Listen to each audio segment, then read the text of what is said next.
Om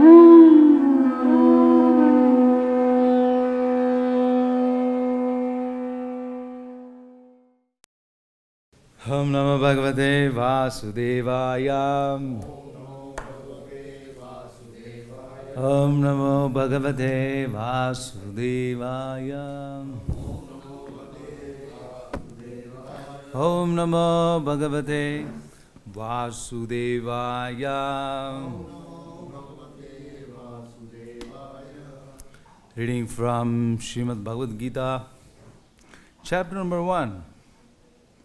And text number 12, 13, 14. Three shlokas together. Tasya sanjanyam harsham kururadaha pitamaham simhanadam vinadyochai Kam dadam pratapavan.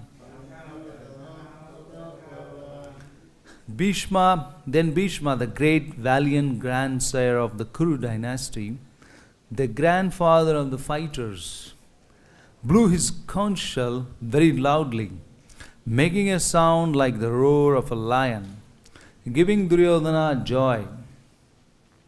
Purport: the grandsire of the Kuru dynasty could understand the inner meaning of the heart of his grandson Duryodhana, and out of his natural compassion for him, he tried to cheer him up by blowing his conch shell very loudly, befitting his position as a lion.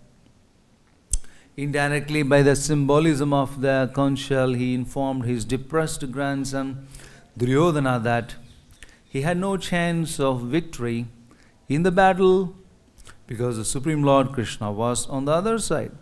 But still, it was his duty to conduct the fight, and no pains would be spared in that connection. Tataha sankascha briyascha panavanaka gomukha sahasaivabhya hanyanta sa sabdastumulo bhavat. After that, the conch shells, drums, bugles, trumpets and horns were all suddenly sounded, and the combined sound was tumultuous. Tataha svetair hayar yukte Mahati Shyandana Stithau Madhavaha Pandavashaivam Divya Sankau Pradatmato. On the other side, both Lord Krishna and Arjuna, stationed on a great chariot, drawn by what horses, sounded on their transcendental conch shells. In the contrast with the conch shell blown by Bhishma Deva, the conch shells in the hands of Krishna and Arjuna were described as transcendental. The sounding of the transcendental conch shells indicated that there was no hope of victory for the other side, because Krishna was on the other side of the Pandavas. Jayastu Pandu Putranam Yesam Paksha Janardanaha. Victory is always with the persons like the sons of Pandu, because Lord Krishna is associated with them. And whenever and wherever the Lord is present, the goddesses of fortune is also present. Is also there, because the goddess of fortune never leaves alone without her husband.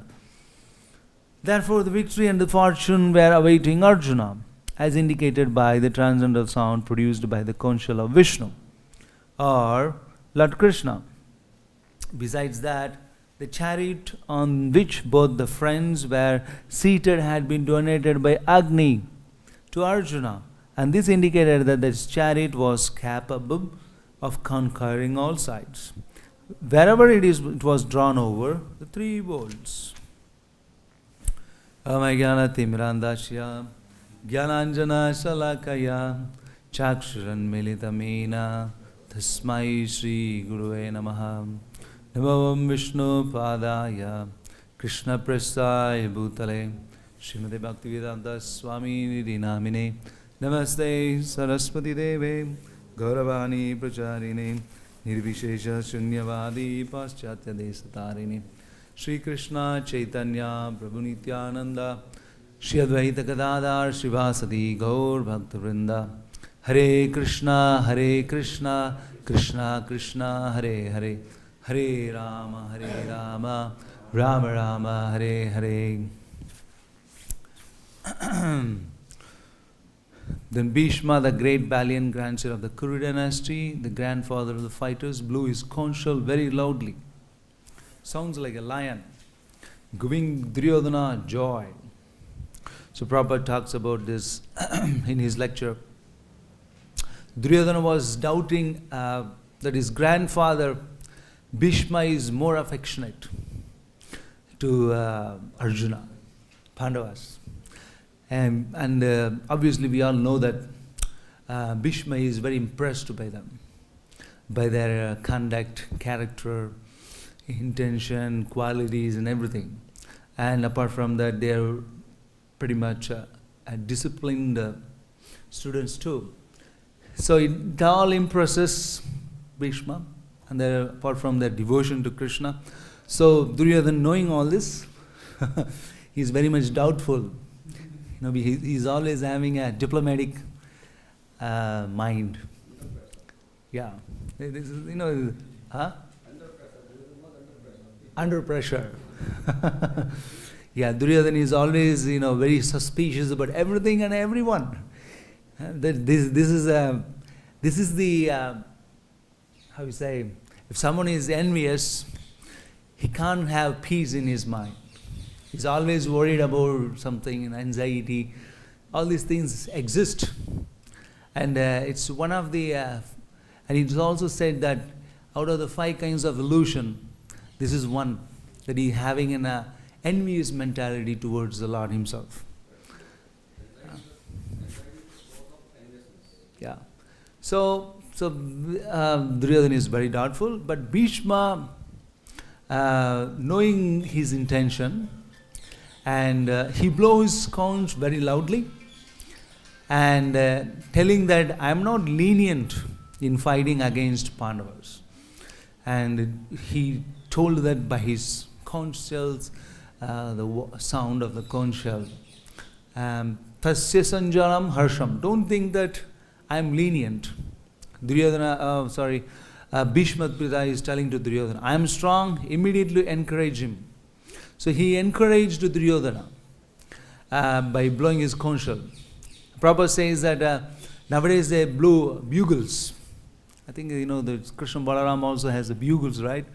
It's not really a conch shell, but it's like a horns, curved like the horns of the buffalo, maybe some kind of animal. They use that as for. Yep. We see that sometimes the pujaris are decorated with that bugles. It looks like the horn, like this. Wide open on the one side, and on the other side it's very narrow. And also Prabhupada talks about the soldiers, the Kshatriyas' qualification of those days. He says that in the modern days, when the fighting takes place, there are only soldiers visible, the foot soldiers, or maybe, the military. They come to fight, and the leaders, they remain in a safety place. But in those days, the Kshatriya, the king himself, comes in the front. For example, Bhishma Pita is an old man, and he's already, his hairs are turned grey. He's totally grey, and he's old enough, and still he has the vigor to fight. That's the Kshatriya nature. He never fears. He welcomes death. I'm here, ready to fight. This is the Kshatriya spirit. Prabhupada also says that a Kshatriya never says no for fighting. Whenever there is a fight, he's very happy. He embraces it. Let's fight. So this is one of the quality of a Kshatriya. And here we see that face to face, They're ready for fight, and they would not fight in letting the soldiers fight and the king stay in a secure place. Rather, they put forward themselves. They are the first one to lead. They are in the front. The leaders are in the front, and the rest are in the back. But nowadays, I think it's a different scenario. Obviously, probably you don't see the leaders at all. You only thing you see is some soldiers in the tankers. And maybe nowadays they're using robots to fight, the drones and robots. Probably not even humans they fight. It's all the machines that fight each other and kill each other.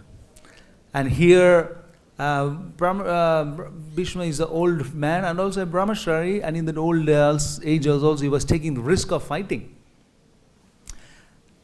And what else we can talk about this? Then when there is a fight and there is no rest, Prabhupada says that there is no rest. Fight means either the party should be killed. Either you will be killed, otherwise I will be killed.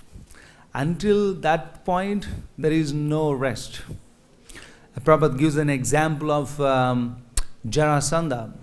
He says that when Jarasandha was fighting with Bhima, during the daytime, the fighting was going on.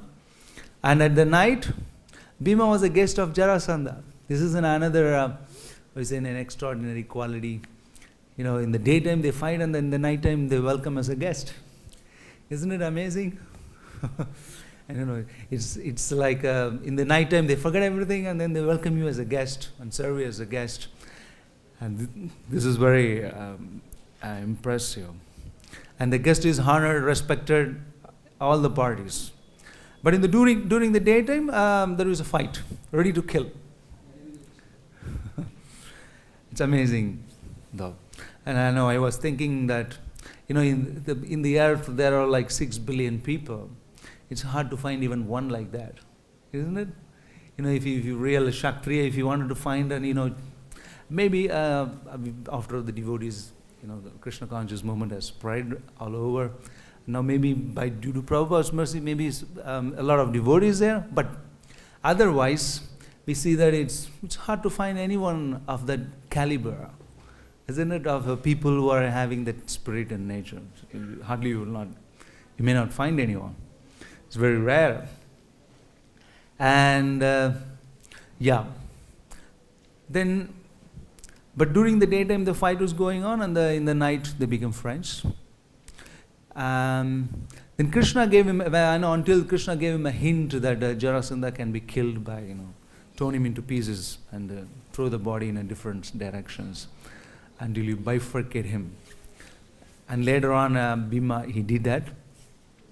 Prabhupada says that so amongst the Kshatriyas, when there is fighting, unless one party is killed, the fighting cannot be stopped. And this is Kshatriya spirit, which is Ishvara Bhava. They have that tendency and the mood and the bhav to rule over others. They cannot live without that. They have to rule over. And plus, they are very charitable. This is another good quality it's a Kshatriya quality. And anyone goes for anything to ask as donation, he is very charitable.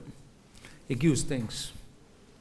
We see that even in Mahabharata, that Karna, Krishna goes to ask him. I think it's Bhishma has 5 arrows to shot 5 Pandavas to death, and somehow Krishna has his plan to ask those things. And when it was asked without any hesitation, Bhishma gives it. That's another qualification of a Kshatriya, that he's not a miser. He's not of a miserly nature. The real Kshatriya is like that. He's very, take it. Whatever comes in his hands, he gives it. And because he also knows that, whoever has given to me, whatever you give, it comes to you. And they know that's the dharma. The dharma, the Kshatriya's nature is to give. That's the dharma of the Kshatriya. And they also know that if the more you give, the more you get. So they have full faith in Sadhu Shastra, and they all work under the umbrella of Brahmanas. So, they don't fear losing anything. So they have a full 100% trust and faith in all these things. The more you give, the more you get. So there is nothing to hide in. So that's why we see that, the spectacular tendencies in them. You just give. No matter whatever you want, ask. You want me, myself, ready to go with you. This is the Kshatriya's spirit. And also Prabhupada talks about in this shloka, like Krishna says that Chaturvarnyam Maya Shreshtam. There are the qualifications for every Brahmana, Kshatriya, Vaishya and Shudra. And this is how the society is managed. The Brahmanas control the Kshatriyas, and Kshatriyas rule over the citizens, and the Vaishyas, they produce fruit and agriculture, and they employ Shudras. And this is how the society runs. Krishi Gorakshavani Gyam Vaishya Karma Subhavajam. All these things.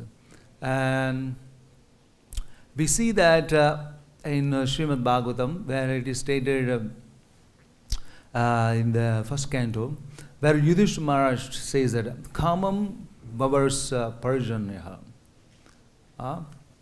which means Sarvakama Dugamahi Sishyu Sma Vrajan Gavaha Payo Sodasvatir Muda.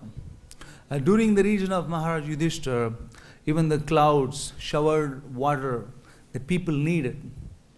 And the earth produced all the necessities of a man in profusion. There was nothing lacking, there was no scarcity. And due to its fatty milk bag and cheerful attitude, the cow used to moisten the grazing ground with milk. Prabhupada says that when you follow your dharma, Mother Nature will take care of you. So you don't have to really worry about food, shelter, and things like that. Just like now we see in the Cape Town in South Africa, I believe it's in Africa, I don't know. Maybe it's in the West Africa. It's Africa, right? So the whole Cape Town is running out of water. There is no water there. If you see the picture, it's everywhere. It's drought, dry. It's hard to find any water there. And same situation in many places in the past. Also, even in Prabhupada's time in Hyderabad, there was no rain coming. And Prabhupada says that in his lecture in the same shloka,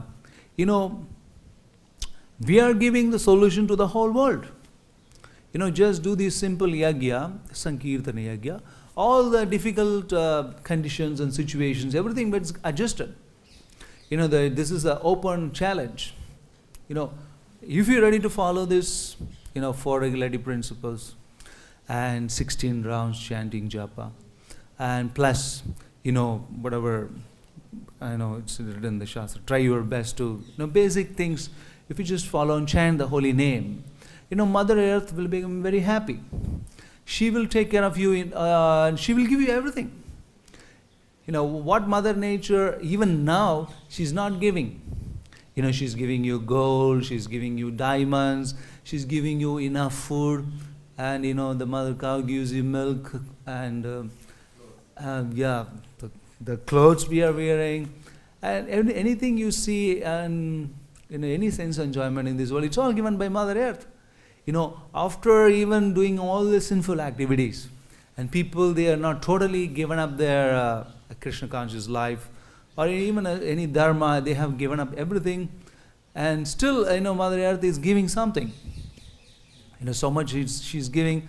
The whole India, 1 billion people, they're eating 3 times a day, and everyone is sufficiently eating. It's not that some part of the India people are starving, isn't it?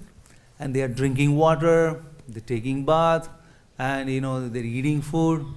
But the problem is that they themselves exploiting Mother Earth, isn't it?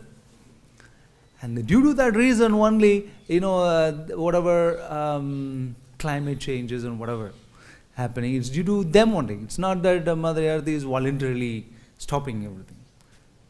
Prabhupada is giving a solution that if you just take care of this Krishna conscious life, you don't have to really worry about so much, about anything. Even now not many people are working, still they're getting food. A lot of food, if you go to the prison, a lot of people getting food. They really, what they do is just to cook. Isn't it? All the school childrens, even among the 1 billion people, if you just count on how many people are working in the land, it's very less. And, even among them, the childrens, the adults, all the way to the age of 18, 19, 20, I don't think they are working. They're not working so much.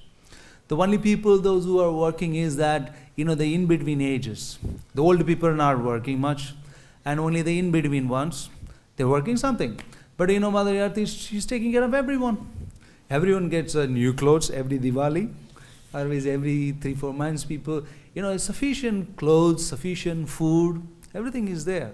That's what Prabhupada is taking. Then nature also will help. If somewhere, Prabhupada said that if some rain is not coming, the land is not producing food, just due to you only, you become so much sinful that you're so much exploiting the land that Mother Earth, she doesn't want to give you anything. She's fed up with you. It's totally, it's abuse. You abusing the earth. And Prabhupada says that this moment, if the people come to their senses and take it, they become so happy. It's very simple. You don't have to really too much worry about your food and shelter. People, they say that, you people just chant. What do you do for food? Prabhupada says that, don't worry about that. Anyway, Mother Earth will produce so much. That's what Prabhupada's idea was, that, make Varnashrama societies, work less and chant more japa. And read more books. This is Prabhupada's plan was. Varnashrama society is to design. It's a design that produce what you need, and not for the greed. And plus, live a simple life. You don't have to really live under pressure. 10 hours working, 12 hours working. There is no need. Prabhupada says that if you have a land, you work only 6 months. 6 months holidays. Even in that 6 months, you're not going to work for 10 hours a day. Like 3 months, a couple of hours a day, you grow your own food. And, and you can keep cows, let the cows give milk, take care of the cows. And live a sinless life. That's the most important thing. Don't commit sins. Simple life. You don't even have intricate, complicated rules to follow. Just chant the holy name, wake up early in the morning, the basic 4 regulatory principles, and discuss Bhagavatam, read Prabhupada's books, very simple purpose, very easy to grasp, and very practical. People, they can just live a pure life, as good as a Satya-yoga. By living, it's easily, just by discussing and eat pure food. You grow your own food, which is very healthy, and working in the land, it's very healthy. Just like, recently in the afternoon, one of our devotees came from the farm, Rupa Goswami Prabhu, and he was telling me his father is 84 and he's still working in the land and he has no problems. And he told me that my father is even stronger than me. I'm just 40, and he said that, and my father is 84 but he's still working in the land, and he has 8 children. He has like 5 brothers, 3 sisters. And his father is still very active, and see the result of just being with the Mother Earth and working in the farm and living a simple life. People, they live longer, and he doesn't have much worries and anxieties. And it's not really people, they think that it's so hard work. No, it's not really. It's fun life. It's more connecting the earth. It makes you more natural, and gives you more peace. And people, they become sattvic. It's easy to cultivate sattva guna in the goodness, and it's easy to be Krishna conscious. And this is Prabhupada's design, the Varnashrama design is. And further in the next shloka also, Prabhupada talks about, in the picture, Krishna is driving 4 horses. Prabhupada is the purport. In contrast with the conch shell blown by Bhishma Deva, and Arjuna and Krishna also, they blown their own conch shell. And Prabhupada says that is transcendental, which is not under the modes, which means it is not made out of elements, 8 elements, earth, water, fire, air. Maybe we can expand it like that. If it is not under the modes, means it's neither earth, it's not fire, it's not water, etc. And Narayano Paro Vyaktat, Krishna is also not this material world. Krishna's body, activities, everything of Krishna, they are transcendental. They are not of this material world, it's Divyam. Prabhupada quotes in the shloka, the Chatushloki Bhagavatam, where in the 2nd canto, 9th chapter, 33rd shloka, where he says that to Brahma he glorifies. Brahma, it is I, Lord Krishna is telling to Brahma, that Brahma, it is I, the personality of Godhead, who was existing before the creation. And when there was nothing but myself. There was no earth, there was no human civilization, but I am the one existing. It's just Krishna only existing. And nor was there a material nature. Now you see the material nature is expanded all over the 7 continents and the oceans, islands, and everything. Nothing was there. And the cause of this creation, I created this. This creation is nothing but it's due to my. And plus he says, and that which see now is also I. Personality of God, and after annihilation, what remains will also be I. After everything has been destroyed, after the annihilation, end of the day of Brahma, everything gets devastated by time. And who exists? Only Krishna. I was thinking, it's such a detail and explanation, which is very hard to speculate, even by the scientist. No one can even speculate about these things. It's only when you hear from Srimad Bhagavatam or from the devotees, who can speculate that far? It's only because Krishna told Brahma, and due to that only we can understand, this is the picture. Otherwise, you can't even, using your own intelligence, you can't even speculate. What to speak of, such a big thing. They can't even go beyond the mind and intelligence. They can't even understand, there is a spirit soul existing in the body. And we are spirit soul. Even that is very, very hard. And what to speak of the cause of the cause, and what to speak of, and there is no creation, only Krishna was existing. After the annihilation also Krishna will exist. Because just the mercy of the Lord, he speaks to Brahma, and so that, we also come to know, this is how it works.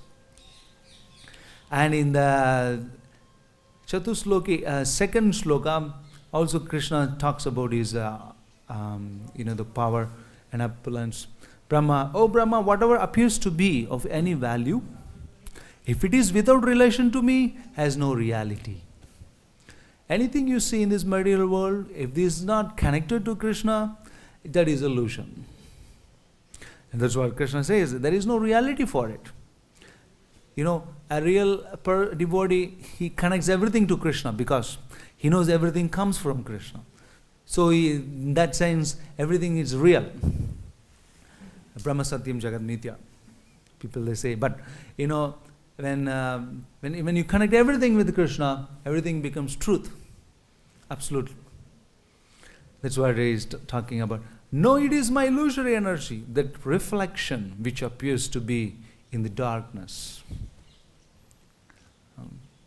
And the third shloka also he talks about, O Brahma, please know that the universal elements enter into the cosmos. At the same time, do not enter into the cosmos.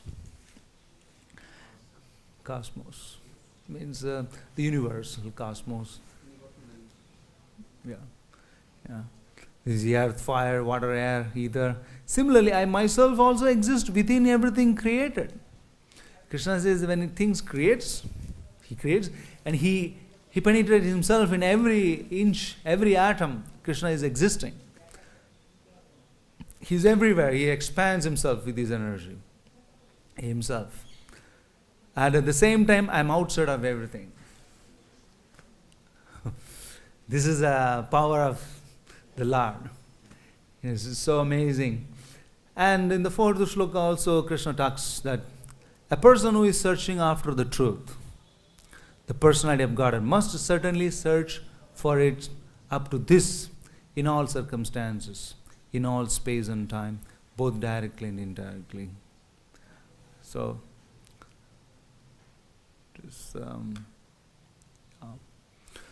Prabhupada talks about in the Vedas. So, what I meant to say is Krishna is transcendental. He's everywhere and he's not there, and at the same time, even before the creation, only he was existing. After the creation, only he exists. So Krishna's position is always transcendental, because he comes just like a human being and acts just like a human being. Only the less intelligent people, they think Krishna as an ordinary human being. That thing Krishna talks in Bhagavad-Gita also. Avajananti Mamuda. Those who are less intelligent people, they cannot understand Krishna's position. So, whoever can't understand this, people, they're supposed to be less intelligent. Now, here where Arjuna also inquires from Krishna about his incarnation, about his instruction. This bhakti-yoga is mentioned in Bhagavad-Gita.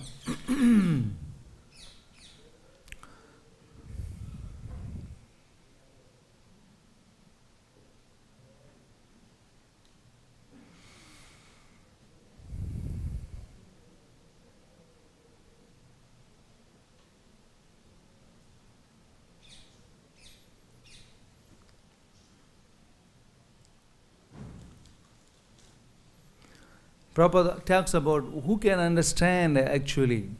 He says that Acharyavan Purusha, the one who has got a shelter of an Acharya, a bona fide spiritual master, only those people, they can understand in a direct disciplic session.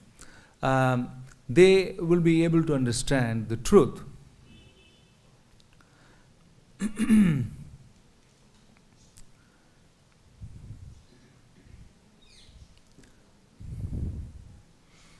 Now we see here that along with Krishna, Arjuna is also there.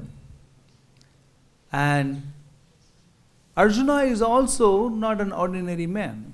He's just like Prabhupada gives an example of a fire. To be with the fire, you have to be fire. And just like, it's just something is blazing fire. And apart from fire, nothing can be with the blazing fire. Similarly, Arjuna is also transcendental. And he's blowing his conch is also transcendental. And Prabhupada also says that if you want to associate with Krishna, so you have to become fully Krishna conscious.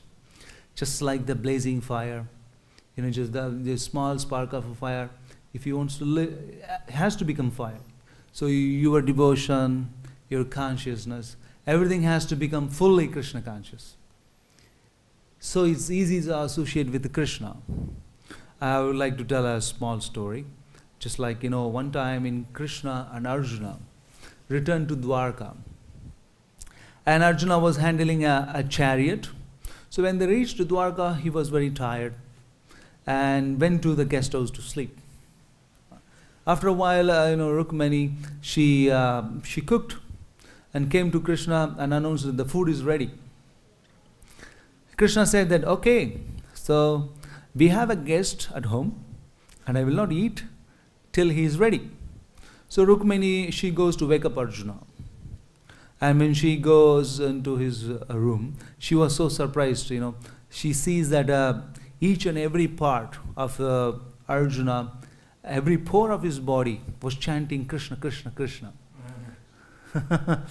The whole body is like, he's so Krishna conscious that every pore, Krishna, Krishna, Krishna. The breathe is Krishna, Krishna, Krishna. Sleeping. He's not even conscious.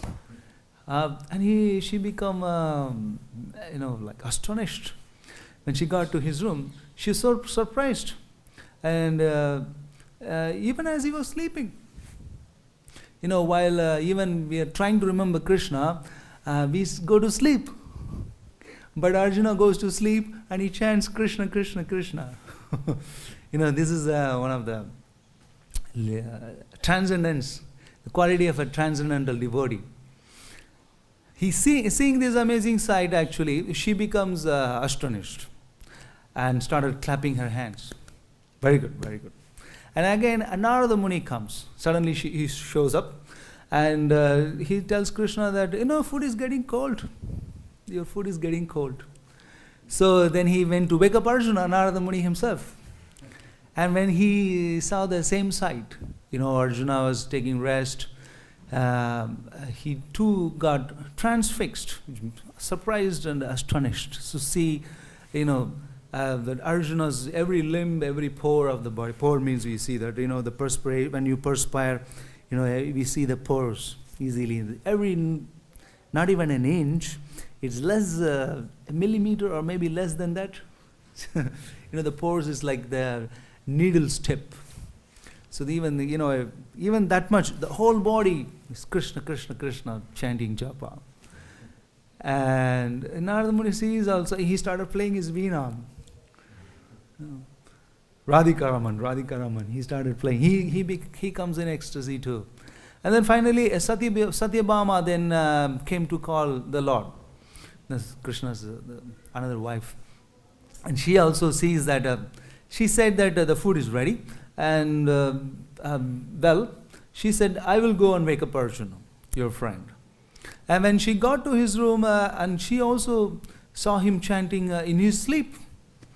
Everyone is astonished. Oh, what a scenario. And she forgot about the food and started dancing, Satyabhama. She also fell in ecstasy. Looking at Arjuna's, every pore of the body, it's so devoted to Krishna that, there is nothing existing beyond his love and affection for Krishna, for Arjuna. And when he reached, and finally, Lord Krishna decided to go. Okay, I will go myself and wake up Arjuna. He's too much in ignorance. Maybe he's thinking like that. And then he went to wake him up. And then when he reached there and he saw all of them, that his heart started overflowing with love for his Sakha, his friend. And he sat on the bed and, Krishna started massaging his Arjuna's feet. Yeah, then, Arjuna became conscious. Oh no. Then Arjuna woke up and started and said, oh Lord, what you are doing? Then he became embarrassed. Arjuna became embarrassed. And then the Lord said, oh, your love. You love me with each and every pore of your body. Krishna tells to Arjuna. And this is why you are so dear to me. Krishna tells to Arjuna that you're so dear to me because, even while you are sleeping, the pores of the body, every limb, everything, it chants Krishna, Krishna, Krishna. Every heartbeat is Krishna, Krishna, Krishna. So, saying Arjuna this, so this is why you are so dear to me, and gives him a big hug. He embraces Arjuna.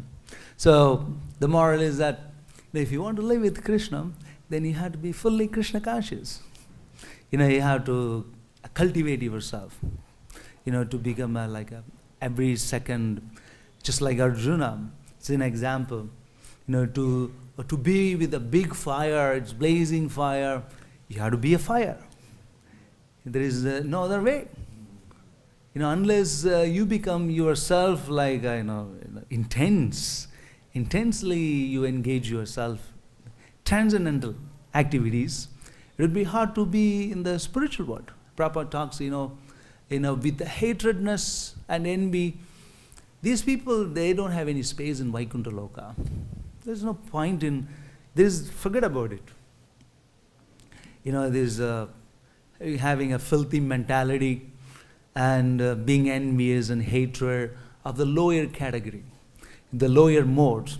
It doesn't work. You can't just be in the spiritual world with this thing. You have to be really conscious of Krishna. The more you cultivate yourself, come up to the level that, people has to come up to the level of Prabhupada. That's why I said that, fully Krishna conscious means being conscious of Krishna every second. Krishna also says that in Bhagavad-Gita that Satatam Kirtayanto Mam. It means 24 hours a day a devotee has to be, busy with Krishna.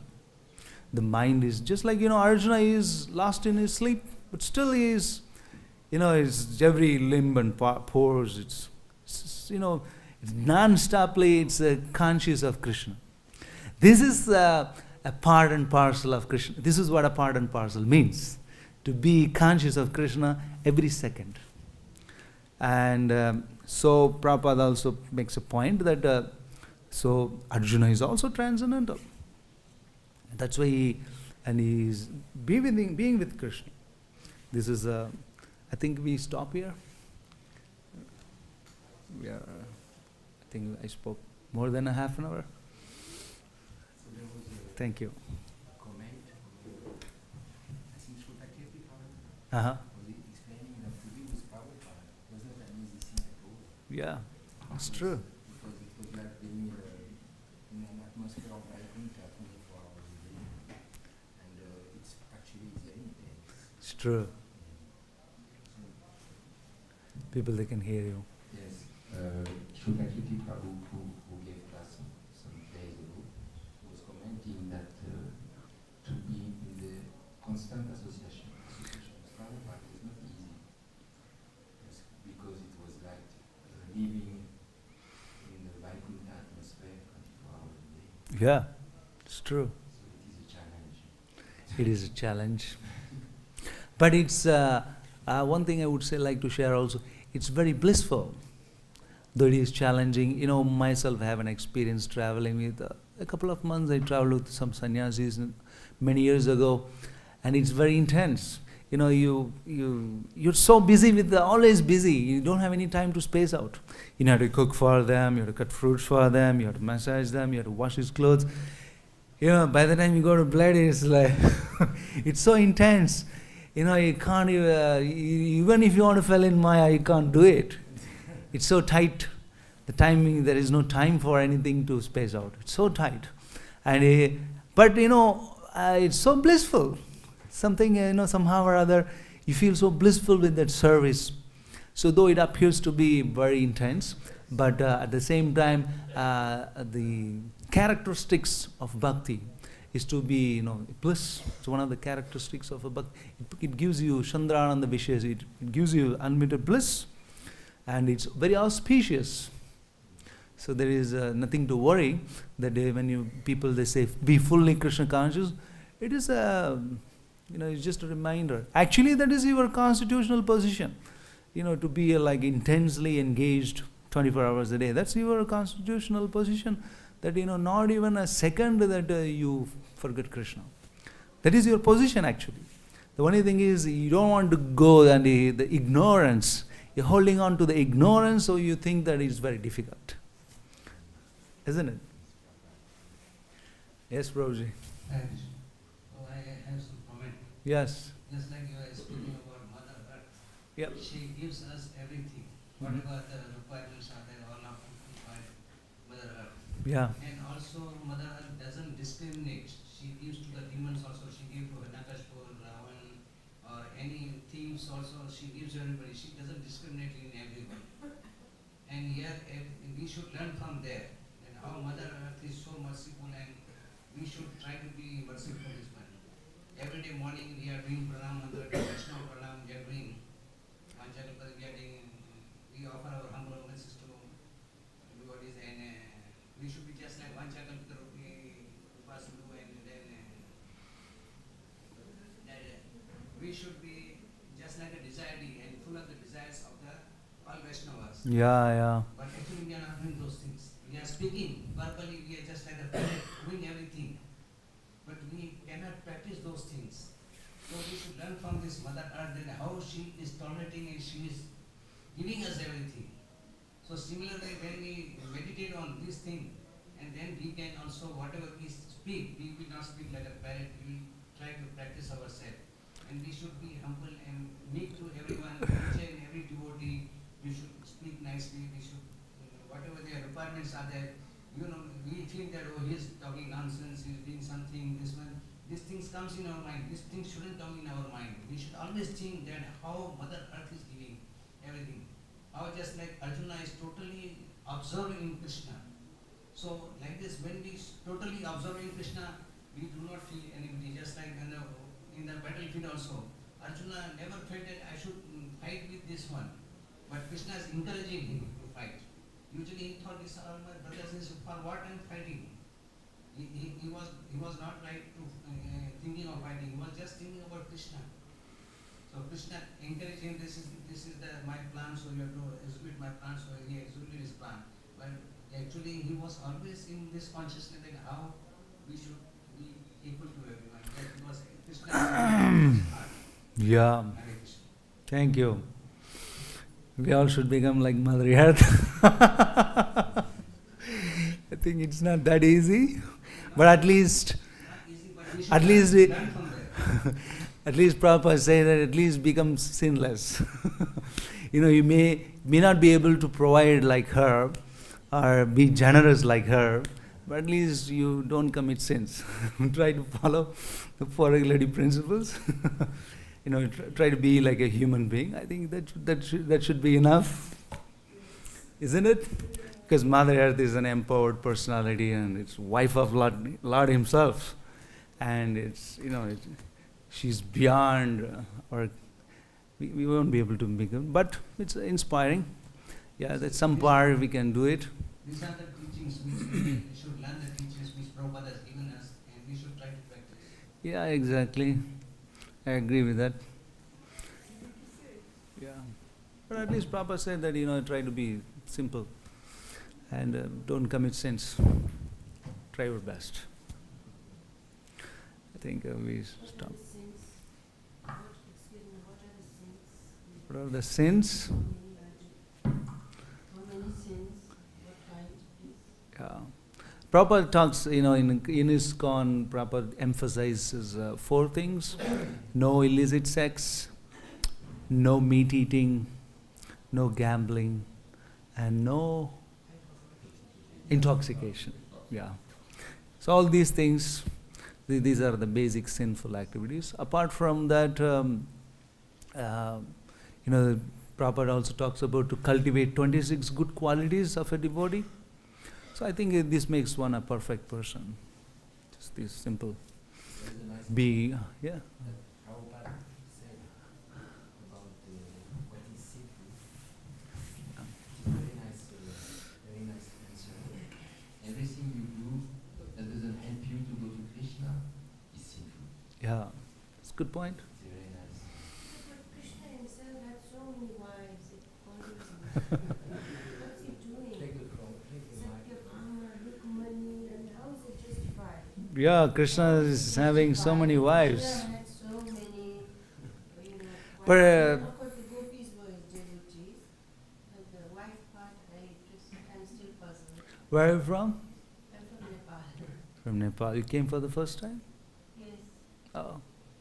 Maybe you should read a Krishna book. I read quite a few. Krishna book by Srila Prabhupada in ISKCON. I think it answers all your questions.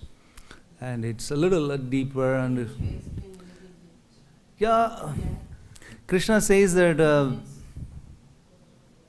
Akaleshwara Krishna Arasabhubhritya. Krishna talks about himself that I am the only husband and everyone else is my wife. Krishna says that apart from that, also in Bhagavad-Gita he says that, what is that sloka? Each and every part and parcel, everyone is my part and parcel. So it's nothing like he's a proprietor of everything. Yeah, Mamevam Sajiva Loke Jiva Bhuta Sanatana. Krishna says that I am the proprietor of everyone and everything. Even his wife, your wife, my wife, everyone's wife belongs to Krishna. So only you think that this is my wife. I know, I understand, but what I'm... Certainly such a good example, but then patriarchy has ruled the world. The women, the gender thing has always remained unequal, and Krishna was God himself. So what happened? Well, Krishna, he did live the ideal grahastha life. Whomever he saved them, those 16,108, they have been kidnapped by the king, Bhaumasura. So he, as a duty, he did saved them. And then the wives, then the lady said that, you saved our life, and now who will marry us? So Krishna says, okay, I will marry you. And, because, they all have been kidnapped by a demon. What was that demon? Demon named Bhaumasura. Yeah. So if you have been kidnapped by Bhaumasura, who will marry you? So, people, they will make a comment that, I mean, but that's the tradition, once you have been touched by a man, that no one will marry you, isn't it? That was the culture and tradition in those days. Yeah, society will not accept you. So Krishna, as a king, he said that he was generous. I will marry you, and he gave 10 children, each wives, and one big palace with how many, I don't know how many maid servants, and each one got tons and tons of gold. As we all know, ladies, they like it. And a huge number of saris, a huge number of these and that, gardens and everything, as an ideal husband. Just like, as an ideal husband, he fulfilled all the desires of a wife. So, and he took care of all the wives by, giving children, and they nourished them. So, he did behave in an ideal way. And the Gopis Katha, I think you must have to read a Krishna book. It will be hard to explain everything in shortly. If you go through it...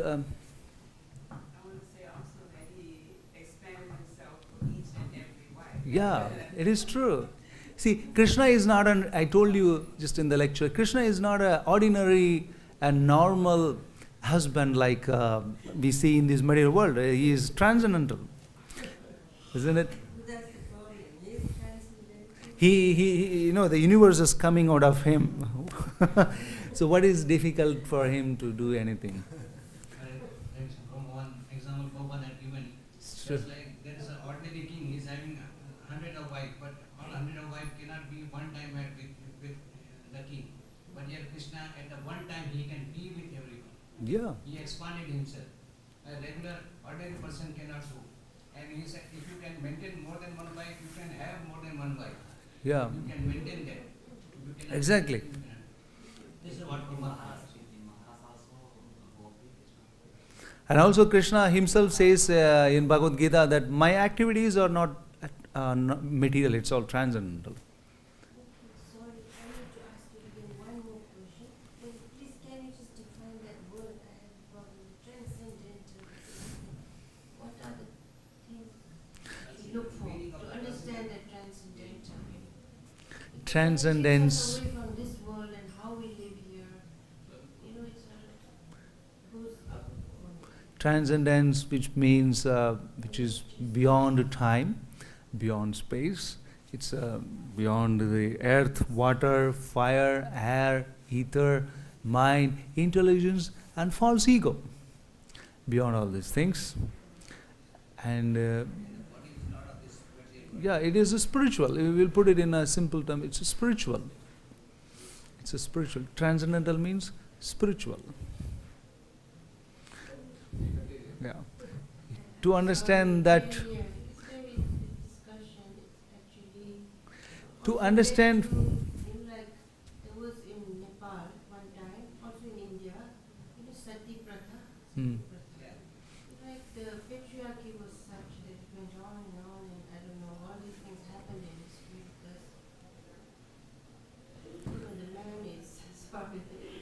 patriarchy was so strong, and the power balance not equal, and it led to even women being burned on the fire, alive with their dead husbands, and so on. Excuse me, sorry, Hare Krishna. Yeah, just like Pandu also when he died, his wife wanted to sit on the fire. Madhuri said, no, I will. She sat on the fire with Pandu. And she said, we will take care of it. So Sati was there during Pandu also time when he left his died that time. Madhuri voluntarily died. Died. Yeah, she came with him in his fire. Is it like they would give her some medicine or something so she wouldn't feel the fire? No, not medicine. They were voluntary, they were no medicine. They were always observe those things, so you don't feel anything. You chant? Do you chant holy name? Chant japa? You do? Okay. My question is, Yeah. what is the importance Take the of mic, seven? bro. Take the mic. Importance of? Seven. Seven means Govardhan Parikrama is seven. My question is, what is the importance of seven?